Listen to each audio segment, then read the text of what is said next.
Hello everyone, I'm Greg Weaver. Welcome to The Audio Analyst.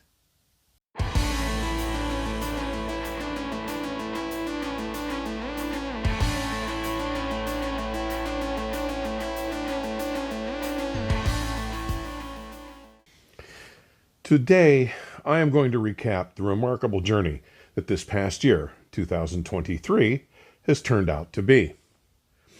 For those of you who tune in regularly or subscribe, you have been witness to what just may prove to be the most amazing single year of audio adventure in my over 5 decades long voyage through the world of high-performance audio. First of all, this is the most I have traveled in any single year in my career. Since last January, my efforts for both my written work outlets and this channel have seen me visit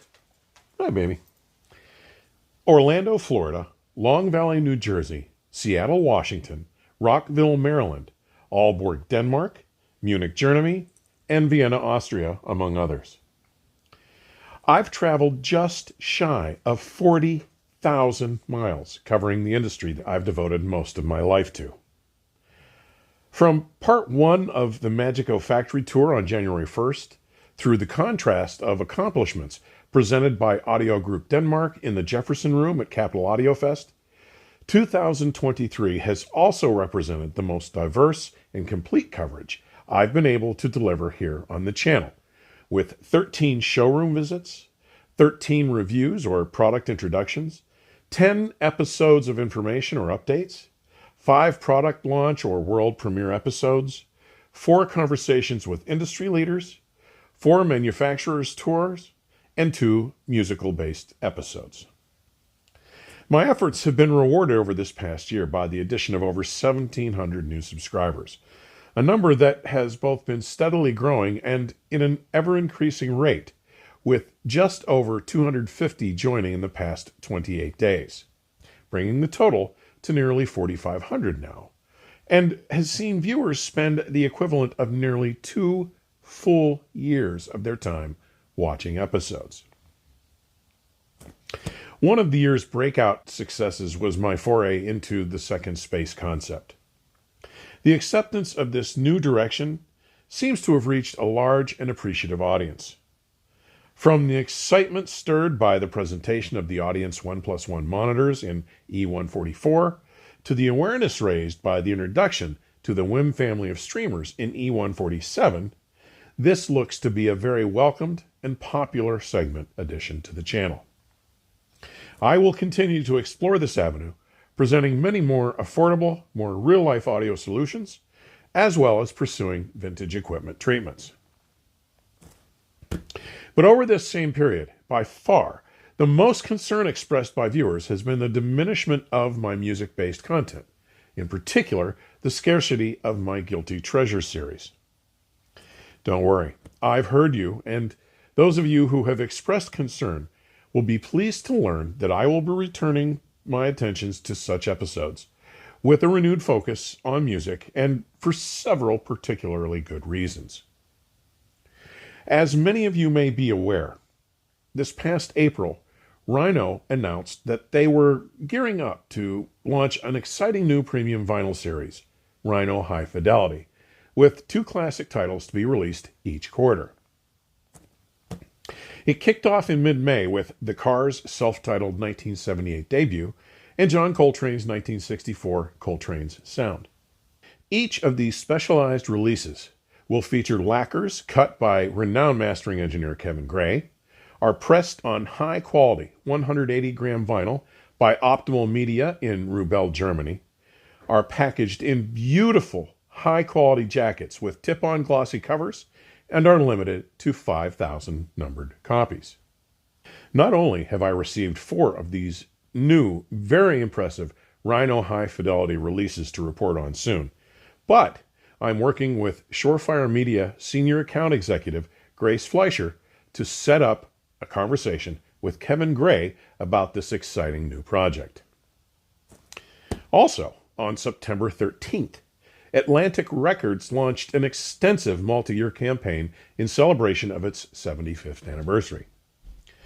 In conjunction with Rhino Entertainment, Chad Chasm's Audiophile label Acoustic Sounds, and including an unprecedented collaboration with the vinyl subscription service Vinyl Me Please, the legendary label will be unveiling a massive series of 90 vinyl releases to celebrate the milestone, spanning the entire history of the company. Further, in May of 2021, Dr. David Robinson, editor-in-chief of Positive Feedback, one of the most discerning and resolute journalists working in the industry today, and my good friend, invited me to join the Los Angeles and Orange County Audio Society's Audiophile Recording of the Year Awards judging panel.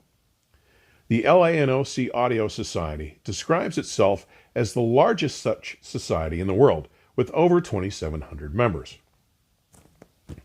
Each year, the panel nominates and then selects 2 outstanding recordings to be recognized as their audiophile recordings of the year, one for each of 2 categories, one new release and one reissue. The judging panel has recently been expanded to comprise 9 members, led by the previously mentioned Dr. David Robinson, and including Michael Fremer, Paul Sedor, John Atkinson, Gorav Vij, Dean Sislov, Dan Meinwald, Mark Phillips, Miles Astor, and yours truly. In my first year, 2022, I chose to nominate the remarkable Saturday Night in San Francisco, released by A.B. Fawn, the founder of Impex Records, and her team. It was made from the recently rediscovered and long overlooked tapes that were found in Al Di Meola's tape vault. The release made for an absolutely amazing companion and follow-up to the longtime favorite guitar classic, Friday Night in San Francisco. I detailed my take on this release in episode 82, spoke with Impex founder A.B. Fawn about the release in episode 81, and was fortunate enough to have a conversation with Al himself in episode 76. And of all the diverse titles nominated by the panel members over the selection period from October 1st to September 30th, the final voting revealed Saturday Night in San Francisco chosen as the new release audiophile recording of the year for 2022. For 2023, I nominated a recording of one of my favorite Sergei Rachmaninoff pieces, Piano Concerto No. 3. This one was made even more special as it was performed by longtime colleague and friend George Vatchnadze. This performance was recorded live in the famous Osaka Symphony Hall in Japan. Constructed in 1982, the hall was built as the first Japanese concert hall specifically designed for Western-style classical music, and this recording features George on the piano with the Japan Century Symphony Orchestra under the leadership of Norichika Imori, and is available as a high-resolution download from David Chesky's innovative The Audiophile Society, or can be streamed on GoBuzz. For the second year in a row now, my nomination won out in the voting process and was chosen as the panel to receive the honor of the Society's new release Audiophile Recording of the Year Award for 2023. I hope that this focus on the music makes something clear to my newer viewers, something that all who know me or have followed my work for any length of time already understand. For me, this journey is all about the music.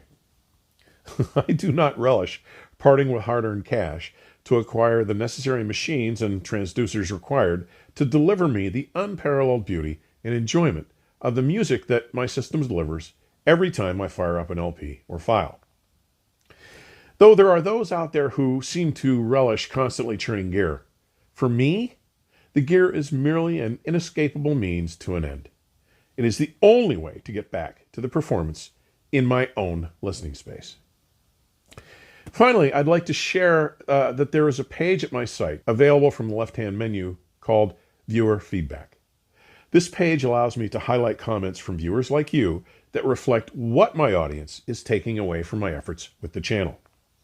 I would urge you to both check out some of those comments that are very gracious and kind, and perhaps challenge you to post something under an episode that may find inclusion in that collection of highlighted comments.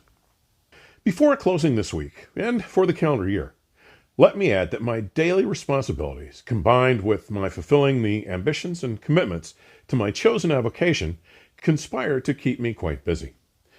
As such, I'm finding that my free time is becoming increasingly elusive. This dearth of time often delays my timely response to individual questions, emails, or commitments. Combined with the fact that I find myself consulting with readers and viewers increasingly frequently of late, if you would find such experienced and personalized counsel something of value, please reach out to me directly to discuss our options.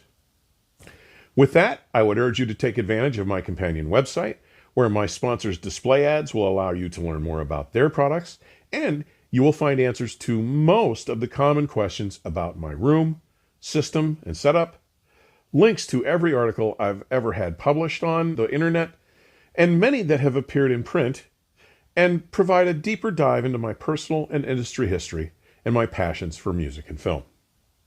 I have included links in today's description section. As today is the last day of 2023, I'd like to wish you all a happy New Year's Eve and send my warmest wishes for you and yours to have a safe, happy, healthy, and prosperous 2024. As always, thanks for taking the time to drop by today. Further information on supporting the channel may be found in today's description section or at my website, theaudioanalyst.com. Please stay safe and keep the music playing. Till next time, cheers.